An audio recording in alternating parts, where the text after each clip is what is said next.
Uttarakhand cabinet uniform civil code బిల్లును approve చేసి legislative అసెంబ్లీకి పంపించింది. ఇప్పుడు ఉత్తరాఖండ్ లెజిస్లేటివ్ అసెంబ్లీ కనుక ఆ బిల్ని పాస్ చేస్తే ఉత్తరాఖండ్లో యూనిఫామ్ సివిల్ కోడ్ వచ్చేస్తుంది. భారతదేశంలో స్వతంత్రం వచ్చిన తర్వాత యూనిఫామ్ సివిల్ కోడ్ అడాప్ట్ చేసుకున్న రాష్ట్రం మొట్టమొదటి రాష్ట్రం ఉత్తరాఖండ్ అవుతుంది. అస్సాం, గుజరాత్ కూడా భవిష్యత్తులో ఇదే బాటలో పయనించనున్నాయి. మనకి గోవాలో యూనిఫామ్ సివిల్ కోడ్ ఉంది. అయితే అది మనకు స్వతంత్రం రాకముందు నుంచి కూడా పోర్చుగీస్ వాళ్ళు అమలు చేసిన సివిల్ కోడ్ అనమాట. అది స్వతంత్రం రాకముందు నుంచి ఉంది. సో స్వతంత్రం వచ్చిన తర్వాత యూనిఫామ్ సివిల్ కోడ్ అడాప్ట్ చేసుకున్న మొదటి రాష్ట్రం అవుతుంది ఉత్తరాఖండ్. యాక్చువల్గా రాష్ట్రాలకి ఆ పవర్ ఉంటుంది. ఎందుకంటే పర్సనల్ లాస్, వ్యక్తిగత చట్టాలు, వ్యక్తికి అవసరమైన చట్టాలు, అవి మ్యారేజ్ గురించి కావచ్చు, డైవర్స్, మెయింటెనెన్స్, అడాప్షన్, సక్సెషన్, ఇలాంటివన్నీ కూడా మనకి కాంకరెంట్ లిస్ట్లో ఉన్నాయి, ఉమ్మడి జాబితాలో ఉన్నాయి.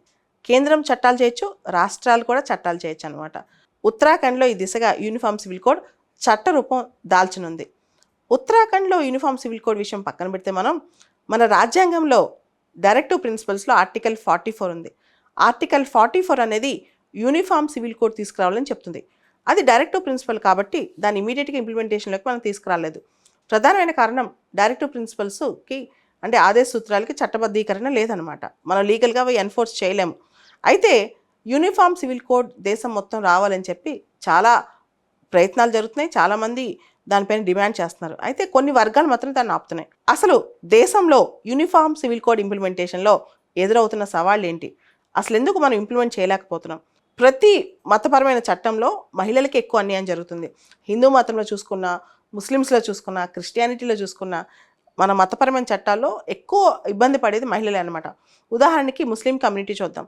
అక్కడ నికా హలాలా, ఇద్దత్ పీరియడ్ అని, తర్వాత ట్రిపుల్ తలాక్ అని, ఇలా చాలా అంశాలు ముస్లిం ఉమెన్కి వ్యతిరేకంగా ఉన్నాయి.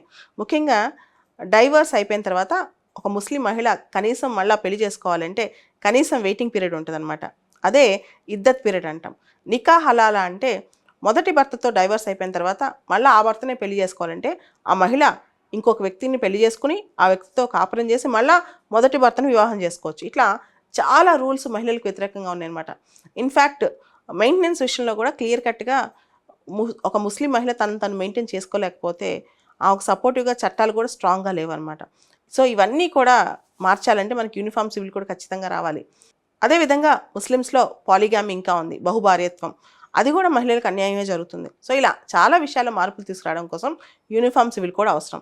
ఉత్తరాఖండ్లో 2022 సంవత్సరంలో సుప్రీంకోర్టు జడ్జి రంజన్ ప్రకాష్ దేశాయ్ అధ్యక్షతన ఒక ప్యానెల్ని కన్స్టిట్యూట్ చేశారు. ఈ ప్యానెల్ మొత్తం కూడా సజెషన్ స్వీకరించింది. దాదాపు 2.15 lakh 2,15,000 సజెషన్స్ వచ్చాయన్నమాట సివిల్ కోడ్లో చేర్చడానికి. ఇవన్నిటిని కూడా పరిశీలించి ఈ ప్యానెల్ కొన్ని సూచనలు ఇచ్చింది. ఈ సూచనల ప్రకారం ఉత్తరాఖండ్ క్యాబినెట్ యూనిఫామ్ సివిల్ కోడ్ని అప్రూవ్ చేసి దాన్ని ఇప్పుడు ఉత్తరాఖండ్ లెజిస్లేటివ్ అసెంబ్లీ ముందు పెట్టింది. ఉత్తరాఖండ్లో రాబోయే యూనిఫామ్ సివిల్ కోడ్ అనేది ట్రైబల్ గ్రూప్స్కి, ట్రైబల్ కమ్యూనిటీస్కి అక్కడ అప్లై అవ్వదన్నమాట. ట్రైబల్ కమ్యూనిటీస్కి అక్కడ యూనిఫామ్ సివిల్ కోడ్ నుంచి ఎగ్జామ్షన్ దొరికింది. ఉత్తరాఖండ్లో 2.9% మంది ట్రైబల్ పాపులేషన్ ఉన్నారు. వాళ్ళందరికీ కూడా ఈ యూనిఫామ్ సివిల్ కోడ్ అప్లై అవ్వదు. ఉత్తరాఖండ్లో రాబోతున్న యూనిఫామ్ సివిల్ కోడ్ వారసత్వంలో స్త్రీలకి, పురుషులకి సమానత్వం తేబోతోంది. ఇది పాత్ బ్రేకింగ్ మూమెంట్ అని చెప్పొచ్చు ఉత్తరాఖండ్కి. ఉత్తరాఖండ్లో రాబోతున్న యూనిఫామ్ సివిల్ కోడ్లో సహజీవనం, లివ్ ఇన్ రిలేషన్షిప్స్ కూడా రిజిస్టర్ చేయించుకోవాలి. దాని మీద కూడా స్టేట్ రెగ్యులేట్ చేయబోతోంది. మతాలకు అతీతంగా మ్యారేజ్, డైవర్స్, ల్యాండ్, ప్రాపర్టీ అంశాల్లో అనేక చట్టాలని సమానంగా తయారు చేసింది యూనిఫామ్ సివిల్ కోడ్ ఉత్తరాఖండ్లో. మతాలకు అతీతంగా వివాహ వయసును స్త్రీలకి, పురుషులకి ఫిక్స్ చేసింది యూనిఫామ్ సివిల్ కోడ్ ఉత్తరాఖండ్లో. ఇప్పటి వరకు ముస్లిమ్స్లో ప్రాక్టీస్లో ఉన్న నికా హలాలా, ఇద్దత్, ట్రిపుల్ తలాక్ అనే అంశాలు ఇక మీదట అవి కనుక ఫాలో అయితే అక్కడ కఠినమైన చర్యలు కూడా ఉంటాయన్నట్టు తెలుస్తోంది యూనిఫామ్ సివిల్ కోడ్ ద్వారా. యూనిఫామ్ సివిల్ కోడ్ ద్వారా ఉత్తరాఖండ్లో దత్తతకి అంటే అడాప్షన్కి సంబంధించిన చట్టాలన్నీ కూడా అన్ని మతాలకి కామన్గా తేబోతున్నారు. దానికి సంబంధించి వాళ్ళు జూనైల్ జస్టిస్ యాక్ట్ని కూడా అమెండ్ చేయబోతున్నారు.